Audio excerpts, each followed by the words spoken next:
What?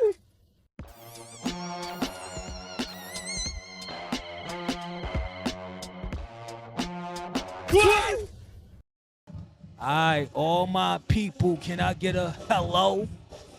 I go by the name of Seek. I'm representing the Hello Effect podcast, also the Worldwide Fleet DJs. And we outside for New Music Wednesdays. The only place, if you're trying to be singing and heard, is live at the Penthouse. Hello? Indeed. Who I got the pleasure sitting next to right now? You rocking with the best. UnLearn The World. You already know the vibes, man. Thank you for having me. It's been a long time coming, B. Yeah, you know the vibes already. All right, for the people that might not know who you are, just let the people know where you from and what's your talent. Oh, shit, man. Born and raised, Washington Heights, Uptown, New York, you know what I mean? MC, producer, hip-hop educator, non-profit activist, all the things, a lot of things on that list, you know what I mean? But mainly an MC. That's how I started all of this, so, you know what I mean? That's what I credit myself as. All right, so let's just talk about that real quick. You said that's how you started. How did you get started? Oh, shit, you know what I mean? Like anybody else in New York, just rhyming on the corner, like, you know what I mean? I was freestyling at 10, trying to make sense of life, seeing Rakim, seeing Big Daddy Kane, all the things that my older brothers was watching. You get immersed into the culture. My cousins was DJs, like, you just become part of it, you know what I mean? And then by 13, you got artists like Nas and Biggie was coming out when I was coming up, and that sparked the brain that, you know what I'm saying, had me writing in rhyme books and battles and going to different boroughs and projects that I shouldn't have been in and trying to see what's going on, you know what I mean? And then you just develop, then you want to be an artist and try to get signed, so I was doing music industry, you know, street team and promotions and A&R offices and all of that, trying to get on, and you know what I mean? You just come up in the culture of it, you know what I mean? Yeah, so doing all those things, like, at no point it was discouraging because you had a goal. You said you was on street team, and let's talk about that, like your journey. I mean, hell yeah, it's discouraging. Like, you know what I'm saying? Like, I just seen something the other day that said, like,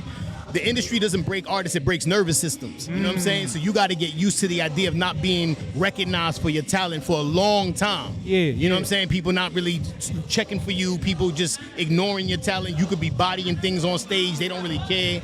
You know what I mean? You got to pay your way for everything. Nobody trying to give you bread. Like, you got to deal with all of that rejection. You know what I'm saying? I've had A&Rs in the Def Jam office tell me I'm the best thing since Biggie. And the minute they hear my demo, they like, nah, you whack. Like, and you got to eat that. Like, you just got to hold, you know what I'm saying? There's no recourse. You don't have a complaint department to file to. Like, you don't have any of that shit. So you just, this music industry builds thick skin. You got to build thick skin and got to be receptive to constructive criticism, to hate, to jealousy, to just people not prioritizing you. You got to bet on yourself, prioritize yourself, and really be like double down and know that you got to be the #1 believer of your talent. You know what I mean? And what you bring to the table. So that's why you never gave up through all that, because you was the #1 believer? I tell people, like, the only thing for the difference between me and anybody else is I didn't quit. I seen Nipsey say the same thing. Like, I seen a lot of people. What was it? Because I be doing this for free. You know what I'm saying? There's so many rappers. There's so many MCs, particularly because I consider myself more of a hip hop artist than a rapper. Rapper has like a negative connotation around nowadays. You know what I'm saying? There's rappers who just want to hit a lick. There's rappers who want to do content. There's rappers who just want to do streaming. I'm a rapper because I'm from this culture. You know what I'm saying? I was battling. I was doing the ciphers. I was on public access, rapping 50 bars, no hook, doing all of that. I would be doing it for free. And the idea is, like, you're discovering who you are. You're learning about yourself, all of these different things. And then the artist development process is parallel to the personal growth process. And the more you start to learn about yourself as a human being and what you're capable of, then it fits into the artistry. So here we are, you know, from the minute I got off the porch, 30 some odd years later, here I'm in 40s, still doing it, have records on the charts, worked with my favorite artists, you know, toured the world, like, you know what I'm saying? I was just in Seattle with Ghostface Killer. Like, what are we talking about? Like, this is the dream life right now. That's a fact. All right, so when was that point in time where you felt like your hard work paid off? Or do you feel like your hard work paid off? Because you said you've been I think now more than ever, I feel I'm starting to just now feel like my hard work has paid off over the last maybe 5 years. You know what I'm saying? I've been more intentional. And it really came to me really doubling down on myself and saying, like, yo, if you got to do this, you really got to do this. You got to leave the job. You got to be a professional in this kind of space, working, networking, investing in yourself, doing all that. So for like the past 5 years since the pandemic, all of that has been tied together. You know what I'm saying? I got therapy. My mental health is straight. You know what I'm saying? My physical fitness is getting there. Like, we in the mode. You know what I'm saying? So I started hitting a stride in terms of putting together projects, being intentional with the projects, understanding what a rollout was, publicists, all of that, you know, and then just kind of strategizing, building a team around me, because you can't do it by yourself. That's a fact.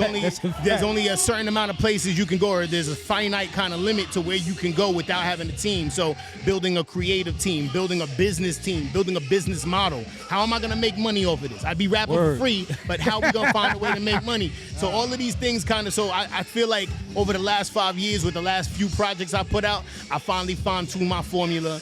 I've connected to an audience that loves me and reveres what I do. It's allowed me to go overseas and do tours with Mobb Deep and Jizza from Wu-Tang, and do my own tours overseas and be in Germany and places like Switzerland, and, you know, just see the world. You know what I'm saying? Over some rap shit. Like, that's the crazy thing about it.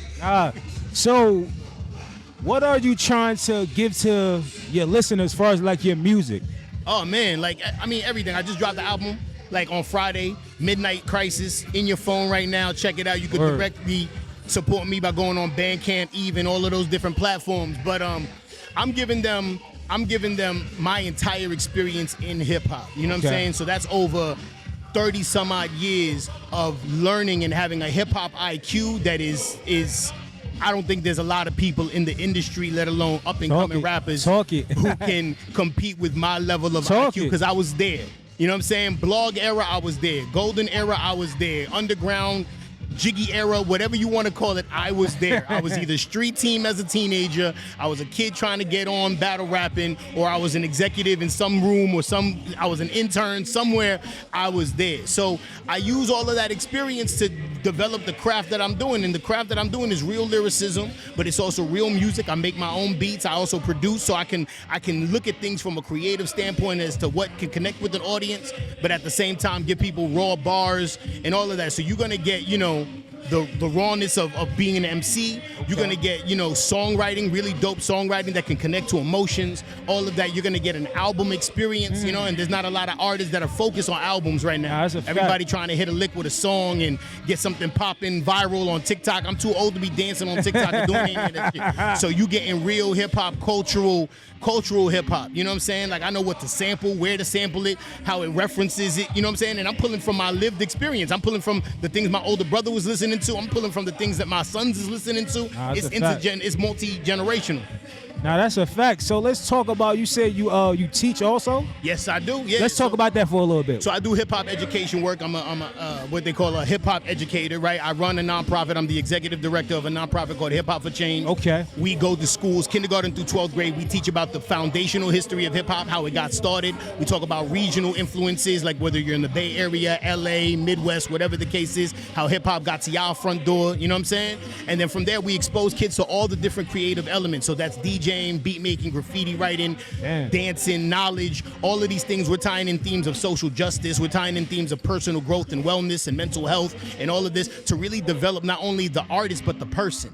You know what I'm saying? We just launched an online course. So one thing that's lacking in the industry right now is artist development. Everybody you talk to says, like, we don't have enough artist development. So we provided a course that is free for participants in our program for them to go and learn how to brand themselves, learn how to build their team, learn financial literacy, learn stress management and mindfulness, and all of these things that artists need in order for them to break and be the kind of artist that they want to be, whether they want to be signed to a major label or if they want to do it by themselves. So we're giving them all those resources, but we're grounding them in the history and the culture so that they're not exposed or exploited by the music industry, by the corporations that have taken our culture away from us. You know what I'm saying? The tech bros really trying to take away hip hop from the black and brown folks. You know what I mean? We're here to reclaim the culture, and we do that by passing it on to the next generation as OGs, as elder statesmen, as people who have been in this culture and love it for what it is. You know what I mean? Nah, let me ask you a question based on that. What made you want to do that and give back, though? You know what I realized? I realized, like, in my generation of rappers, like, I come from, like, the blog era / battle rap era. Okay. And I realized that in that era of rappers, there wasn't a KRS-One who was giving that knowledge to the next generation. And I said, that's the lane that I need to be in. You know what I'm saying? That's the lane. Somebody needs to be able to preserve this culture and look at this culture from the consciousness level, from the spiritual level, but then also from the music industry, from the lyricism, from everything that I'm involved in and been involved in since I was a kid. You know what I mean? So I was like, all right, that's the lane that I'm going to walk down. And it really started with, like, quitting my job and really just being a teaching artist. Like I had to give myself that shot. Like, all right, I'm not gonna do the 9-to-5 thing. I'm not gonna do the corporate thing anymore. I'm gonna be out in the schools teaching kids songwriting, teaching kids beat making, and then it kind of evolved from there. And then I was tapped to be education director for a nonprofit, and now I'm now the executive director. So I run the whole thing, and we completely revised our strategy, and we're really about helping youth and really empowering them with their creativity, but then also as adults training artists, local artists, to be educators and mentors, right? So that you can get a bag speaking at universities and all of that just as much as you can go on tour. You know what I'm saying? Like, you know, I be on tour with Wu-Tang one day, and then the next day I'm in Harvard University doing a lecture. I'm over here in UC Berkeley. I just did a speaking engagement in the Rock Nation School in Brooklyn. You know what I mean? So like those kind of things is what's pushing the culture forward, aside from me rapping. And I can rap. Just trust me when I tell you. Midnight Crysis in your phone right now. All right, so I got just a few more questions before we get out of here. So name one thing that you currently love about hip-hop, and name one thing that you miss about hip-hop, because hip-hop has changed for the better and for the worse at the same time. There's a lot of things that you can hate and love about hip-hop, and I think that's where we're at. What I love about it is that everything's happening all at once. You know what I'm saying? You have the OGs rapping at a high level, aging better. Like, I think East Coast rappers have aged better than any other kind of rapper ever. You know what I'm saying? You got Jadakiss doing pull-ups in the project still, like, and still rapping at a high clip, but then also, you know, opening up businesses and all of that, still having that level of relevancy and that cultural currency. And then you still have the young boys doing what they doing, whether it's Brooklyn drill or whatever the case is. You have multi-generations, you know what I'm saying? And then having that intergenerational communication with the OGs and the young boys, and there's something for everybody in this culture. That's what I love.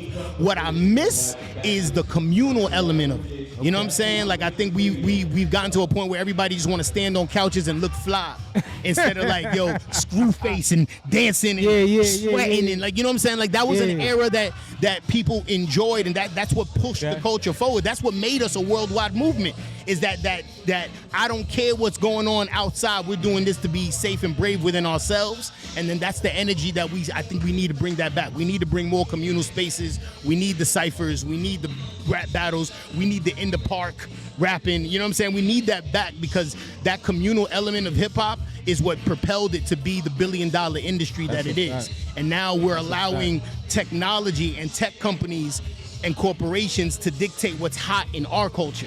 You know what I'm saying? To dictate the trends within black and brown people. And it's like, nah, we own the culture. Like, we created this culture. We need to own it. We need to reap the benefits of it. We need to be able to change and break financial, generational curses and create generational wealth from the things that we created. You know what I'm saying? And we can't sell it for just like the proverbial 30 pieces of silver or whatever. You know what I mean? It got to be something real. Nah, it's a fact. All right, this is my last question. Yo. Can you just drop a few words of encouragement to somebody that's trying to be you? Because this has been a long journey, and the easy way is to give up. Yeah. But it drops a few words to somebody that's watching right now that's trying to be you, be the MC. Don't be the next teacher. UnLearn the World. Be the first you. But, you know, there's room for everybody. And I would say, first and foremost, know thyself. Know who you are. Learn who you are. Be honest with yourself. Whoever's looking in that mirror at you, be honest with that person and love that person. That is going to develop everything else. It's going to change the way you create music. It's going to change the way you move through the industry. It's going to change the friends you have, the circle that you're in, the rooms that you need to be in. You're going to start to understand. You got to listen to those inner voices. You know what I'm saying? So, like, knowing yourself and really knowing yourself, not allowing the distractions, not allowing TikTok to tell you who you are, not allowing, you know, whatever baddie you're pressed for telling you who you are and trying to coerce yourself into fitting into a box that you don't belong in. Knowing yourself is what's got me where I'm at. You know what I'm saying? Being honest with myself, healing myself, kind of going through that whole journey, and then being able to say, all right, from that space, I'm going to be able to create the highest quality music possible, right? In a way that's going to be impactful, in a way that's going to be honest and genuine. And that authenticity and that honesty is what's going to connect to an audience, so that now once you have that responsibility, once you got that clout, that fame, whatever it is that you chasing, make it your responsibility to give back to the next generation. You know what I'm saying? That's a fact. Know what I mean? All right, just let the people know where they can follow you at, support you, and find your music at. You already know, man. Hello Effect is in the building. UnLearn the World, Hip Hop for Change. Follow me on Instagram, UnLearn the World as it sounds. Follow my organization, Hip Hop the number 4 Change. Check us out. Get down with the movement. Midnight Crysis in your phone. Brand new album featuring Styles P, my man Graf. Posthumous ad-libs from DMX. We got all types of things on that album. Go check it out. Support artists directly. We out of here. Yeah, once again, I go by the name of Seek, representing the Hello Effect podcast, also the Worldwide Fleet DJs. DigiWax Media, we outside for New Music Wednesday. The only place you're trying to be seen and heard is live at the Penthouse. Hello? You heard?